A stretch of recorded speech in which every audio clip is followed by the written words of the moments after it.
Malapit lang sa itinayong flood control project pero problema pa rin ang pagbaha para sa ilang taga-Valenzuela. Sa isang barangay roon, matatagpuan ang dalawang pinakamahal na flood control project sa Metro Manila batay sa sumbong sa Pangulo website. Saksi, si Mariz Umali. Sa tuwing hahagupit ang bagyo o habagat, isang lungsod na Valenzuela sa agad na binabaha. Kaya ang pamahalaan may mga itinayo ng flood mitigation facility kabilang ang pumping station na ito at river wall sa barangay 20 Reales sa Valenzuela.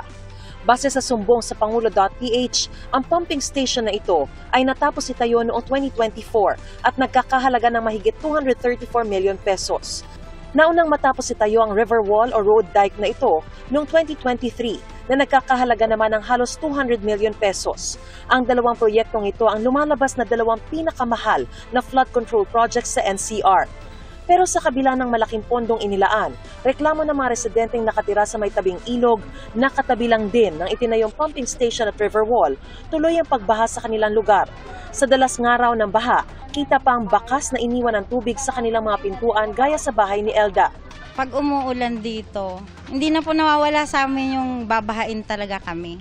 Siyempre po may kaba, tapos lagi namin nasasabi na, anong naman ang silbi ng ano na yan, ng pumping parang mas mabilis po ngayon tumaas yung tubig. Sa akin po panghihinayang, kasi yung ginastos na sobrang laki, wala ring silbi na na itulong sa aming mga tao dito. Mas lumala pa. Ibig sabihin, gumastos ng wala, useless. Yung ginastos, hindi naman namin napakinabangan, lalo lang kaming nahirapan. Pag umulan na, ayan na, babaha na, nakakatakot na, papasok na sa loob ng bahay.